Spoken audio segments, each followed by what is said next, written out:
तो मैं विजय सैनी आप लोग का हार्दिक स्वागत करता हूं दोस्तों। बहुत खुशी की बात है कि इस कोरोना काल में अगर कोई फरिश्ता बन के आए तो आप लोग क्या कहेंगे। तो दोस्तों, आज मैं उस फरिश्ते को से आपसे मिलवाने जा रहा हूं जिसको ऑक्सीजन मैन के नाम से जाना जाता है। आपको सुनने में बड़ा अजीब लग रहा होगा कि ऑक्सीजन मैन। सही बात है दोस्तों।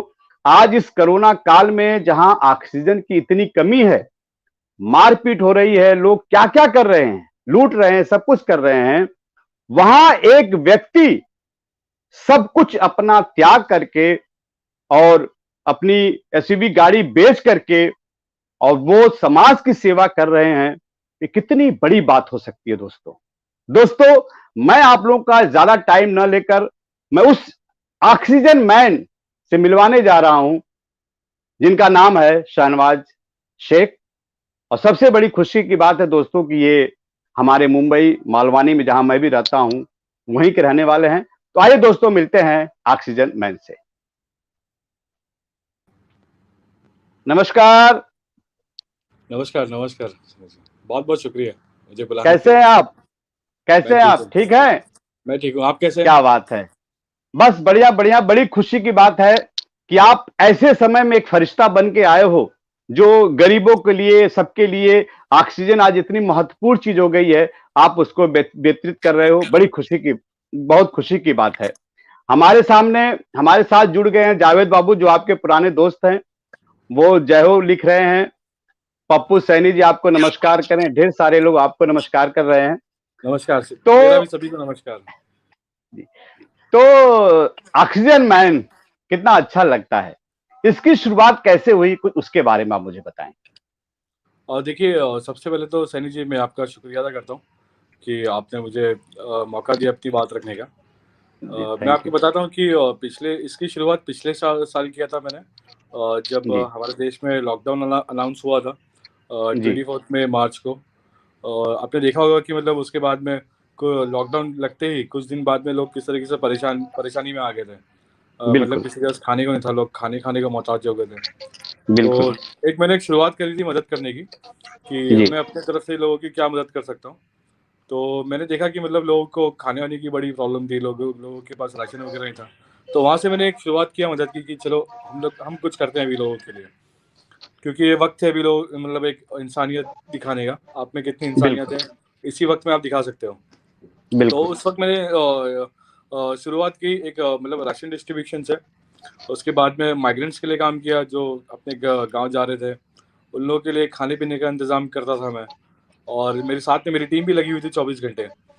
क्या और बात। जब मैंने देखा कि मतलब फिर कई दिन बाद आपने देखा होगा कि मतलब हमारे देश में कोरोना केसेस दिन पे दिन बढ़ते जा रहे थे।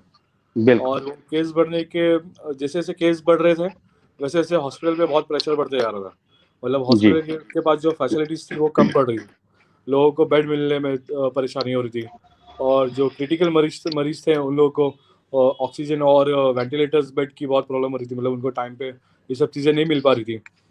और मेरे मतलब एक करीबी के साथ में एक हादसा हुआ कि मतलब उसके घर में भी ऐसे एक इंसिडेंट हुआ कि टाइम पे ऑक्सीजन सपोर्ट नहीं मिलने की वजह से उसके रिश्तेदार की डेथ हो गई। ओहो तो हो। चीज़ें जब हुई तो मैंने खुद देखा कि मतलब ये चीज़ें सामने आ रही हैं और पता चल रहा है कि मतलब लोगों को टाइम पे बेड ऑक्सीजन सपोर्ट नहीं मिल पा रहा है, तो लोगों की जान जा रही है। तो मैंने एक शुरुआत करी कि हम लोग ऐसा करेंगे कि जिन लोगों को हॉस्पिटल में बेड टाइम पे नहीं मिल पा रहा है, अरेंजमेंट होने में टाइम लग रहा है, और हम अगर उनको घर पे ही ऑक्सीजन प्रोवाइड करेंगे तो शायद हम कई लोगों की जान बचा सकते हैं। तो बिल्कुल उस तरह की हमने शुरुआत करी। और हमने तकरीबन 60 में 40 सिलेंडर से शुरुआत करी। और जहाँ पे भी हमें कॉल आता रहा कि मतलब किसी को बेड नहीं मिल रहा है और पेशेंट बहुत क्रिटिकल है, ऑक्सीजन सपोर्ट की ज़रूरत है, तो हम लोग घर घर जाके मतलब उनको ऑक्सीजन सपोर्ट देते रहे ताकि हम उनकी जान बचा सकें। तो वो शुरुआत आज भी मतलब जब पिछले साल शुरुआत करी थी तो काम को आज भी जारी रखा है। आज आप देख रहे हो कि हालात बहुत ख़राब है हमारे देश में। बिल्कुल पिछले साल से कंपेयर करेंगे तो मतलब अ, अगर पिछले साल एक दिन में 4,000 केस आ रहे थे तो आज 8,000 आ रहे हैं, है ना? तो चीज़ें बिल्कुल आज बहुत बदतर है, मतलब मैं कहूँगा। और आज हमें ज़रूरत है कि मतलब हम एक इंसानियत के लिए काम करें। बिल्कुल। मैंने पढ़ा कि लोग अपनी शौक के लिए सब कुछ करते हैं, लेकिन कभी उस शौक को बेचते नहीं हैं। लेकिन आप इतना समर्पित हो गए कि आपने अपनी एसयूवी कार को बेच दिया। कुछ उसके बारे में बताइए। देखिए, आप शौक की बात करें तो मैं आपको एक चीज़ बताता हूँ। जी, हम शौकिया तौर पे तो सब ले लेते हैं, ठीक है? बिल्कुल, लेकिन जब भी बिल्कुल। हमें अपने घर में परेशानी आती है, हमारे करीबी के साथ में कुछ हादसा होता है, तो जब हमारे हाथों में चीज़ नहीं होती है, जैसे कि हमारे हाथ में फाइनेंशियली प्रॉब्लम होती है, तो हम जी, उस एसेट्स को यूज़ करते हैं। आपके घर में अगर गोल्ड है, गाड़ी है या जो भी एसेट्स है, आप सोचते हो कि आप उसको बेच के अपने माँ की, अपने बाप की, अपने बीवी की, बच्चे की जान बचा लो। तो मैंने भी सोचा कि मतलब अब ये मतलब इस पैंडेमिक को लेके ये मेरा घर है, मेरा देश मेरा घर है, मेरे देश के लोग मेरे मेरे घर के परिवार के लोग हैं। तो क्या उनके लिए बात अगर मैं मेरे शौक को दूर करके अपनी गाड़ी बेच दूँ तो कोई बड़ी बात नहीं है मेरे लिए। मैं अपने परिवार के लिए काम कर रहा हूँ और हर एक व्यक्ति जिसको इसकी ज़रूरत है, मैं अपने परिवार का एक नागरिक मतलब बोलते हैं ना कि एक फैमिली मेंबर होने के नाते मैं ये समझ के उन लोगों को ऑक्सीजन सपोर्ट पहुँचा रहा हूँ। तो गाड़ी कोई बड़ी बात नहीं थी मेरे लिए कि मैं गाड़ी बेच के इन लोगों का सपोर्ट करूँ। ये तो बहुत छोटी बात है सर। अगर क्या बात ऊपर वाले ने और भी कुछ दिया तो मैं पीछे नहीं हटता। लेकिन फिलहाल जो है मैं उसी से मतलब लोगों की मदद करने की कोशिश कर रहा हूँ। क्या बात है! बहुत बहुत बढ़िया थॉट। मुझे लगता है कि ऐसे हमारे देश में और ऑक्सीजन मैन पैदा हो जाएँ तो शायद ये प्रॉब्लम्स ही दूर दूर हो जाए पूरी, कहीं प्रॉब्लम ही ना हो। तो सरवाज भाई, आप ये बताइए कि आपके टीम में आप कितने लोग हैं इस समय प्रेजेंट में?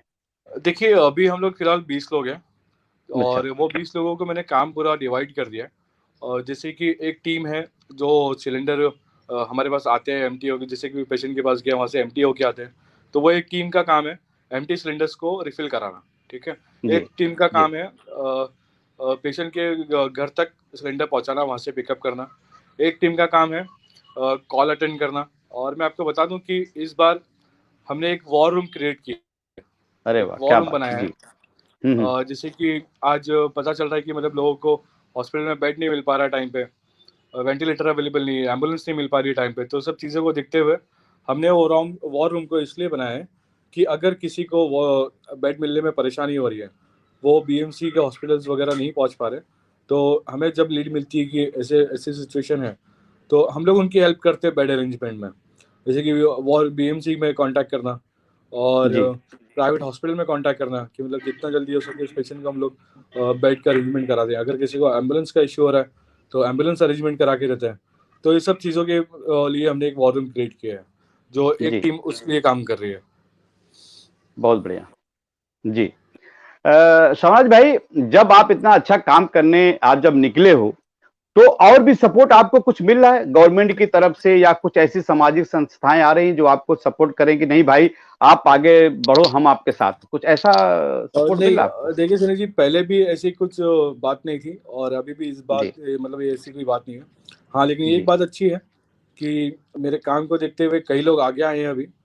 और जी, इस ऑक्सीजन सिलेंडर के काम को कई लोगों ने शुरुआत की है इसकी। अब जैसे कि अपने अपने एरिया में जी, अगर हम देखें कि ईस्टर्न सबब है, साउथ मुंबई है, तो काफ़ी लोग ने इसकी शुरुआत करी और ये एक अच्छी बात है कि मतलब जो वहाँ के लोग, वहाँ के रहने वाले लोग हैं, उन लोग के लिए एक आसानी है कि अगर उन्हें कोई ज़रूरत हो तो वो आसपास से उनको ऑक्सीजन सिलेंडर टाइम पे मिल सकता है। जी, जी। जिस परेशान आदमी को अगर ऑक्सीजन का सिलेंडर मिल जाए, इतना परेशान चारों तरफ से नहीं मिल रहा है, जब आपके पास फोन आता है तो आपसे क्या बोलते हैं? और जब उनका काम हो जाता है तो कितना आपको दुआएं देते होंगे? जरा कुछ उस अनुभव के बारे में बताइए। देखिए, जब कॉल आता है ना सनी, तो मतलब एक लोग घबराए हुए होते हैं क्योंकि सबको डर होता है कि अगर किसी के घर में कोई मरीज हुआ है तो उनको मतलब कैसे अरेंज करें ऑक्सीजन वगैरह का। लेकिन हम जी, कोशिश करते हैं उनको अरेंज कराने की। और जब हम अरेंज करा देते हैं और उसके बाद में जब उनके जो मरीज़ है, उनके घर के परिवार का जो मरीज़ है, जब वो ठीक होता है, उसके बाद में मतलब हमें इतनी दुआएं देता है कि मैं बयान भी नहीं कर सकता कि हमको कितनी खुशी है इस बात की। बिल्कुल, बिल्कुल, बिल्कुल, बिल्कुल, सही तो बात है। इससे अच्छी मेरे ख्याल से, इससे अच्छी मतलब आपकी मतलब मेरी ज़िंदगी में अभी फ़िलहाल इससे अच्छी कोई बात नहीं है। और कि लोग इतनी दुआएं देते हैं, इतना हमारे काम को मतलब हमारे काम की सराहना करते हैं, तो इससे अच्छा ज़िंदगी में और कुछ हो भी नहीं सकता फिलहाल। बिल्कुल, बिल्कुल, बिल्कुल। आपने एक एनजीओ भी बनाई है। मैं चाहूंगा कि जरा एनजीओ के बारे में विस्तृत बताइए हमारे दर्शकों को, और एनजीओ क्या क्या काम करती है, अगर एनजीओ में कोई हेल्प करना चाहे तो कैसे कर सकता है, उसके बारे में थोड़ा डिटेल बताइए। देखिए, एक मेरी जो एनजीओ है उसका नाम है यूनिटी एंड डिग्निटी फाउंडेशन। वो जी। मैंने 2014 में रजिस्टर्ड किया था। वो इसलिए क्योंकि मुझे एक पहले से मतलब लोगों की मदद करने का एक जुनून है कि मतलब अगर क्या कोई बात। प्रॉब्लम है तो किस तरीके से हम लोग मदद कर सकते हैं, क्योंकि हम भी जी। उसी दौर से गुजरे हैं। हम भी बहुत नीचे से मतलब काम करते हुए आए हैं। तो परेशानी क्या होती है हमने हमारी ज़िंदगी में देखी है। तो और सोशल वर्क करने के लिए मेरे को एक मतलब एक प्लेटफॉर्म चाहिए था, जी। ताकि मतलब लोग उस पे हेल्प की मतलब जो भी है रिक्वेस्ट वगैरह उसी के ज़रिए हमसे करें। तो मेरे एक जी। वही फाउंडेशन को रजिस्ट्रेट करवाया था, और उसी के ज़रिए अभी मतलब मैं उसी के बैनर के तले काम कर रहा हूँ। हम लोग सोच रहे हैं कि मतलब जितना फाउंडेशन को आगे करूँगा मैं, उतना शायद आगे और हेल्प मिलेगी। और अगर आप लोग भी हेल्प करना चाहते हैं तो उस फाउंडेशन के यूनिटी एंड डिग्निटी फाउंडेशन के थ्रू हमें हेल्प कर सकते हैं। बिल्कुल बिल्कुल बिल्कुल। हमारे साथ कुछ जुड़े हुए हैं, मैं उनका थोड़ा कमेंट पढ़ देना चाहूंगा। तस्दीक अली खान है, हमारे मालवानी में ही रहते हैं, राइटर बहुत अच्छे, वो आपको सलाम भाई कह रहे हैं। जी, वालेकुम सलाम। प्रवीण चंद्रा जी बोलते हैं भाई आपको ढेरों प्यार, आप जैसे लोग तो पॉलिटिक्स में होने चाहिए। अभी ये इन्होंने एक प्रश्न पूछा है कि आप जैसे समाज सेवा लोगों को पॉलिटिक्स में होना चाहिए। आपका कभी मन किया कि फ्यूचर में या कभी पॉलिटिक्स में जाने का? नहीं सर, अभी तो ऐसा कुछ भी मन नहीं है, ना ऐसा कुछ फ्यूचर के लिए प्लान है। पॉलिटिक्स से दूर ही रहे तो अच्छा है फिलहाल के लिए, क्योंकि क्या अगर बात, पॉलिटिक्स क्या में बात। होते तो इतनी मेहनत नहीं कर पाते मतलब, और इतना काम नहीं बिल्कुल कर पाते, क्योंकि हमें पता है कि बिल्कुल जिसके अंडर में जो अंडर में काम करते हो आप, वो कभी आपको ये सब काम करने देंगे नहीं। बिल्कुल आप बिल्कुल इंडिविजुअली बिल्कुल जितना काम कर ले जाओगे, उतना आप पॉलिटिक्स में रह के नहीं कर पाओगे आप। बिल्कुल। मैं कुछ और लोग जुड़े हुए हैं। नवीन कुमार आपको नमस्कार कर रहे हैं। फरीद खान है, हमारे दोस्त है, बहुत अच्छे राइटर और मालवानी में रहते हैं। लिखते हैं कि आपका काम बहुत सराहनीय है। पप्पू सैनी जी बोलते हैं great sir. Dheeraj thank you भाई। मिंगनी बोलते हैं कि वेल डन शहनवाज भाई, देश आपका आभारी रहेगा। शबीना थैंक यू, बहुत शेख बहुत शुक्रिया। शबीना शेख बोलती है गुड जॉब शहनवाज। राजन सिंह व्यास हमारे पुराने मित्र हैं, वो बोलते हैं गुड भाई। संदीप सैनी हमारे भाई हैं, वो बोलते हैं बहुत बढ़िया काम करे राजीव सैनी जी, आपको ग्रेट जॉब शहनवाज भाई। नरेंद्र बहादुर जी हैं हमारे मौसा जी, बोलते हैं सल्यूट शहनवाज भाई। क्या बात है, सारे लोग प्यार थैंक यू कर ऑल रहे ऑफ यू। हैं। थैंक यू ऑल ऑफ और आप इतना अच्छा काम करो वाकई में कि मैं भी मतलब कभी कभी लगता है कि हम लोग कुछ समाज सेवा नहीं कर पा रहे, लेकिन आप जैसे आदर्श लोगों को देखकर भी हमें अच्छा लगता है। शहनवाज भाई, अब सब लोग जानना चाहेंगे कि ऑक्सीजन मैन का बचपन के बारे में, कुछ अपने बचपन के बारे में बताएं। जी देखिए, बचपन तो हमारा मतलब मैं बताऊंगा कि आपको कि बहुत ही नाजुक दौर से गुजरा है। जी। मतलब घर के हालात बहुत ठीक नहीं थे इतने, लेकिन सरवाइव करने के लिए ठीक है। एक मिडिल क्लास की फैमिली होती है मतलब, उससे भी नीचे कहेंगे हम। और बचपन में भी मतलब जितना हुआ था मैंने अपनी लाइफ में मतलब बचपन से काम शुरू कर दिया था। जो भी काम होता था, जैसे कि अगर आप मेरी डॉक्यूमेंट्री देखेंगे तो टुगेदर वी कैन एक डॉक्यूमेंट्री बनी मेरी लाइफ के ऊपर पिछले क्या साल। बात। जी। तो उसमें मेरी लाइफ के जो मेरी लाइफ के बारे में सारे मतलब मेरी लाइफ के बेस्ड के बारे में उसमें बताया गया डिटेल में कि किस तरीके से मैंने काम की शुरुआत करी थी। मैंने रोड पे गैरेज चलाया टू व्हीलर का, और हम्म। यहाँ तक कि साइकिल पे जो फेरी करते हैं वो तक किया मैंने। तो चीज़ें मतलब फिर ऐसी हुई कि थोड़ी सी ज़िंदगी बदली, थोड़ा जी। अच्छा काम शुरू हुआ, थोड़े पैसे आए, सेविंग कर करके अपने आप को थोड़ा सुधारा। और जो शौक थे, थोड़ा शौक के लिए गाड़ी वाड़ी खरीदा, लेकिन चीज़ें ऐसी सामने आई कि मतलब ऐसा लगा कि नहीं, वो चीज़ें इंपॉर्टेंट नहीं है लाइफ में। फ़िलहाल के लिए अभी ये सब चीज़ें साइड में रखते हैं, और अभी निकलते हैं मदद के लिए। देखेंगे बाकी ऊपर वाला मालिक कब तक इम्तिहान लेगा। और ये एक हिसाब से मेरे लिए इम्तिहान ही है अभी फ़िलहाल के लिए, क्योंकि पिछली बार जी। भी पैंडेमिक रमज़ान में शुरू हुआ था। जिस तरीके से रमज़ान में मैंने मतलब मेरी टीम के साथ में काम किया था, एक भी रोज़े नहीं छोड़ते हुए। और इस बार भी क्या जितना बात। हो रहा है, हम रोज़े भी नहीं छोड़ रहे हैं, और मेहनत कर रहे हैं। ये समझिए एक ऊपर वाले की तरफ से हमारे लिए डबल इम्तिहान है। एक तो क्या रोज़े, बात, बहुत। ऊपर से ये हेल्प करना। अगर क्या बात। हम ये पास करके कर लेंगे तो ज़िंदगी के बाद जो दूसरी जिंदगी चालू होगी, वो भी बहुत अच्छी होगी इंशाल्लाह। नहीं नहीं, बिल्कुल बिल्कुल बिल्कुल, आप पास ही हैं, मतलब आप इतना अच्छा काम कर रहे हैं कि सारे लोगों को गर्व महसूस हो रहा है। मैं सनोज भाई एक एक प्रश्न और पूछना चाहता हूं कि आपको समाज सेवा का विचार कब और कैसे आया? किसी को देख के प्रेरणा मिली या आपको लगा कि नहीं यार मुझे ये काम करना ही करना है? कैसे आपको मतलब समाज सेवा की तरफ आपका रुझान? नहीं देखिए, समाज सेवा का मैं आपको बेसिकली बताऊं तो ऐसा कोई इंटेंशन था नहीं समाज सेवा के मेरा। जी हाँ, जी। लेकिन जो जिंदगी हमने बिताई है बचपन से, जैसे कि अगर आप बहुत गरीबी में पले हो, है ना, आपके पास में अगर 2 वक्त का खाना नहीं है, आप एक वक्त से ही अपना काम चला रहे हो, तो ये सब चीजें हमने देखी है अपनी जिंदगी में ना। तो अगर मैं बाहर जी निकलता हूँ और मैं जब वो छोटे छोटे बच्चों को देखता हूँ जो होटल के पास में आके आपके पास में खड़े हो जाते हैं, आपसे कुछ मांगते हैं खाने को, तो मेरा दिल नहीं गवारा करता। मैं बच्चे को बोलता, भाई जा बेटा, जो खाना है खा ले, जो भी खाना है खा लो। तो ये समाज सेवा नहीं, ये अंदर की चीजें हैं जो हमने बचपन से उसमें बिताई है, हमारा बचपन गया उसमें। तो वो सब चीजें मतलब याद रखनी चाहिए हमें। तो वो सब चीजें मुझे याद है कि मतलब अगर किसी की इस तरीके से हेल्प करे, तो मेरे हिसाब से ये समाज सेवा नहीं है। हमारी तरफ से अगर किसी की हेल्प हो रही है तो बहुत अच्छी बात है वो। बिल्कुल। सनोज भाई, आजकल के नौजवानों को आप क्या मैसेज देना चाहेंगे? देखिए फिलहाल तो अभी जो पैंडेमिक चल रहा है इस वक्त, मैं तो पहले सबसे पहले मैसेज देना चाहता हूँ कि मैं देख रहा हूँ कि बाहर कई लोग हमारे जो एज के हैं वो बिना मास्क के घूम रहे हैं। सोशल डिस्टेंसिंग क्या है मतलब वो यहाँ पर पता ही नहीं चल रहा है। तो ये सब चीज़ें बिल्कुल अभी बिल्कुल। फिलहाल के लिए, जब तक ये पैंडेमिक चल रहा है, जब तक ये अपने आप को संभालना है। क्योंकि क्या हो रहा है, हम जैसे लोग बाहर निकल रहे हैं विदाउट मास्क, सबसे मिल रहे हैं, जुल रहे हैं। और देखिए अभी हम जवान हैं, ठीक है, हमारा इम्यून सिस्टम अच्छा है, हमें पता भी नहीं चलेगा हमारे अंदर कब कोरोना आ गया। और हम बाहर बिल्कुल तो जा रहे हैं और वो चीज़ हमारे घर में लेके आ रहे हैं, और जो हमारे घर के जो बुजुर्ग हैं हम उनको दे दे रहे हैं। और हमारे अंदर की जो वायरस है वो उनको दे रहे हैं, और हमें तो पता नहीं चल रहा है। लेकिन वो जो बुजुर्ग है ना, उनको बहुत इफेक्ट हो रहा है। उनकी जरा सी भी तबीयत बिल्कुल। बिगड़ जा रही है तो याद या आप ये समझिए कि उन्हें हॉस्पिटल में बेड मिलने के लिए परेशानी हो जा रही है बहुत। तो इस चीज़ों को हमें फिलहाल, हमें नौजवान लोगों को तो अभी थोड़ा सा इससे सेफ रहना है। जितना हम लोग सेफ रहेंगे, हम लोग अपने घर वालों को सेफ रख पाएंगे। बिल्कुल। तस्दीक अली खान भाई हमारे मालवानी में रहते हैं, बहुत अच्छे राइटर, हमारे मित्र हैं। वो बोलते हैं कि आपका हेल्पलाइन नंबर क्या है? जी, मेरा हेल्पलाइन नंबर है 98920121। रिपीट करता हूँ, 9892012132।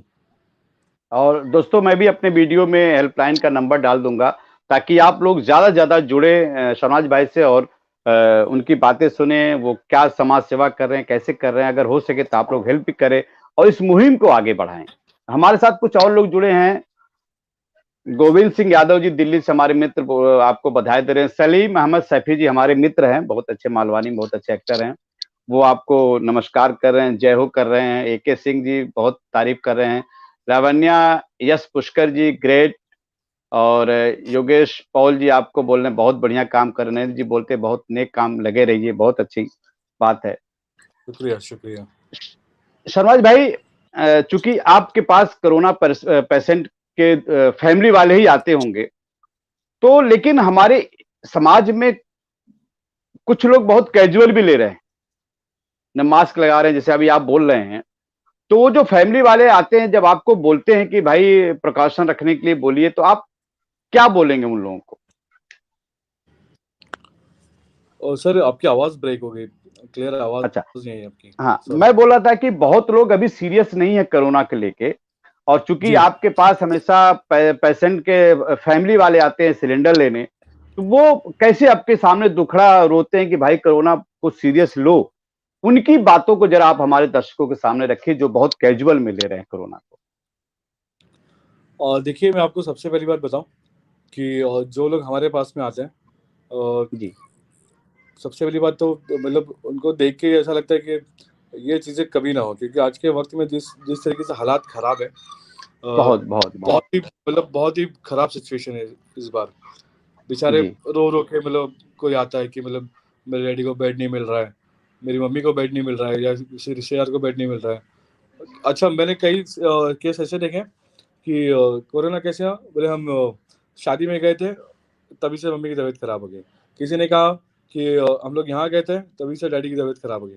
तो ये सब चीज़ें जो गैदरिंग हुई ना, उससे चीज़ें काफ़ी बढ़ गई। बीच में जो गैदरिंग हुई उनसे जी चीज़ें काफ़ी बढ़ी है ये। तो मेरा भी मतलब, और मैं आपको एक बात बोलूँ कि मेरी जो टीम साथ में काम कर रही है, मैं जी उनको 24/7 काम कर रहे हैं मेरे लिए, ठीक है। जी। मैं इनको एकदम स्ट्रिक्ट मैंने बोला है कि बिना विदाउट प्रिकॉशन कोई भी काम नहीं करेगा। आपको क्या बात, सिलेंडर अगर बहुत कोई ला के देता है, कोई अगर सिलेंडर रिटर्न आता है हमारे वहाँ, आप पूरा सैनिटाइज कीजिए उसे, उसके बाद में हमारे यहाँ रखिए। दूसरी चीज़ ये कि अगर आप सिलेंडर किसको दे रहे भी है या किसी के घर पे जा रहे हैं, कोई कोविड पॉजिटिव है, तो डिस्टेंस मेंटेन रखिए। आप उसके घर में रख बहुत। दीजिए, उनको बोलिए आप वहाँ से उठा लीजिए। तो ये सारी चीज़ें मतलब एकदम प्रॉपर प्रिकॉशन के साथ में काम कर रहे हैं हम लोग। क्योंकि हमें भी डर है कि मतलब कहीं इतने लोगों से हम लोग जा रहे हैं, पॉजिटिव लोगों से मिल रहे हैं, उनके घर जा रहे हैं, तो हमें भी डर है कि कहीं मतलब सिचुएशन हमारे साथ भी ऐसी खराब ना हो जाए कुछ। लेकिन बिल्कुल देखिए, बिल्कुल। दुआ कीजिए कि ऐसा कुछ किसी के साथ में हो ना।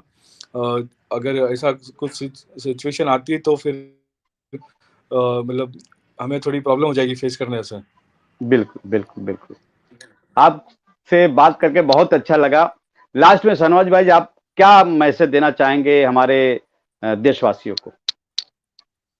मैं फिलहाल अभी मैं यही मैसेज देना चाहता हूँ लोगों को कि देखिए, अभी फिलहाल थोड़ी सी एक दूसरे से दूरी बनाने का टाइम है, और जो हमारी गवर्नमेंट ने गाइडलाइंस इशू करी है उसको फॉलो करिए। जितना आप फॉलो करेंगे उतना हम लोग सेफ रहेंगे। और अभी जो हमने एक मुहिम छेड़ी है, ब्रेक दी चेन, तो ये ब्रेक, जब तक ये चेन टूटेगी नहीं, जब तक ये कोरोना जाएगा नहीं। और ज़रूरत है हमें बिल्कुल कि जिस तरीके से भी गवर्नमेंट गाइडलाइन इशू कर रही है, आप अपने घर में रहिए, आप मास्क पहनिए, बार बार सैनिटाइज कीजिए। तो ये सब अभी हमारी ज़िंदगी का बहुत अहम हिस्सा है। ये हमें करना ही होगा अगर हमें इसकी कोरोना की चेन तोड़नी है तो। और फिर से एक बार मैं कहूँगा कि जैसे भी है, आप गाइडलाइन को फॉलो करिए और ब्रेक दी चेन की मुहिम में हमारा और सरकार का साथ दीजिए। क्या बात है। Salute oxygen man. Thank you Sanoj भाई। Thank you, thank you. Thank you, thank thank you. You.